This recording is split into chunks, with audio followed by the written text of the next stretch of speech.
Sir, आज मैं इस सदन में ये मांग रखता हूं कि जैसे इंडियन वोटर के पास राइट टू इलेक्ट है, वैसे ही राइट टू रिकॉल भी होना चाहिए। अगर देश का मतदाता अपने नेताओं को हायर कर सकता है तो वो नेताओं को फायर करने की शक्ति भी उसे मिलनी चाहिए।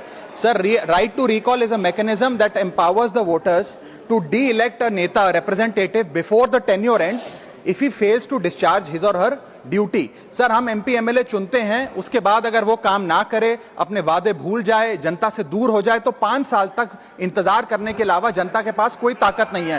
कोई इंटरिम प्रोविजन नहीं, कोई अकाउंटेबिलिटी नहीं, कोई परफॉर्मेंस रिव्यू नहीं, कोई करेक्टिव ऑप्शन नहीं। चुनाव से पहले नेता जनता के पीछे और चुनाव के बाद जनता नेता के पीछे।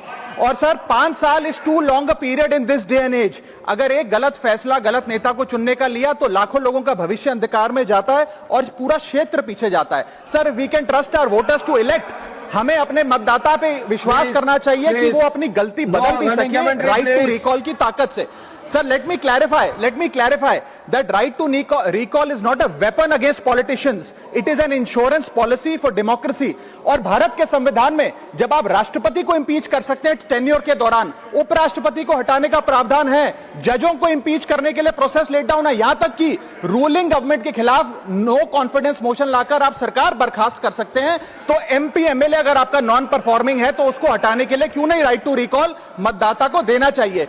दुनिया की 24 से ज्यादा डेमोक्रेसीज में राइट टू रिकॉल का मैकेनिज्म लागू है, जिसमें यूएस, कनाडा, स्विट्जरलैंड जैसे देश है। मैं आपको उदाहरण देता हूं सर, कैलिफोर्निया में गवर्नर क्रिस डेविस नाम के नेता 2002 में चुने गए। उनके कार्यकाल में मैसिव पावर कट हुए, एनर्जी क्राइसिस हुआ, बजट की मिसमैनेजमेंट और गन शूटिंग की वारदातें हुई। उसके चलते 1.3 मिलियन कंस्टिट्यूएंट्स ने एक पिटीशन साइन करके दी कि इन्हें रिकॉल किया जाए। वहां के चुनाव आयोग ने रिकॉल वोट कराया 7 अक्टूबर 2003 को और 55% मतदाताओं ने वोट किया कि इस नेता को बर्खास्त किया जाए। ग्रे डेविस को हटाया गया और आर्नल्ड श्वार्ज़नेगर को वहां पे गवर्नर बनाया गया। सर, मैं बता दूं कि हिंदुस्तान में भी इसका प्रेसिडेंट है।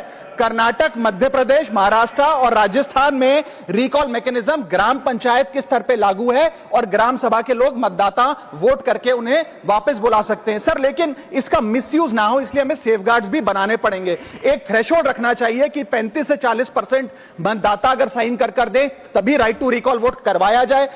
नेता को 18 महीने के लिए परफॉर्मेंस पीरियड देना चाहिए, कूलिंग ऑफ पीरियड, जिसमें उसे ना हटाया जाए। स्पेसिफिक ग्राउंड्स फॉर रिमूवल होने चाहिए ताकि फ्रिवलेस ग्राउंड्स ना हो और रिकॉल कम से कम 50% वोटों के बाद हो। ऐसा होगा तो पार्टियां भी ऐसे लोगों को टिकटें देंगी जो परफॉर्मर्स हो, ना कि नॉन परफॉर्मिंग एसेट, और भारत की डेमोक्रेसी मैच्योर होगी, सिटीजन एम्पावरमेंट बढ़ेगा and recall will give the voter the power to fix that right now. Sir, R Girirajan ji, what point of order?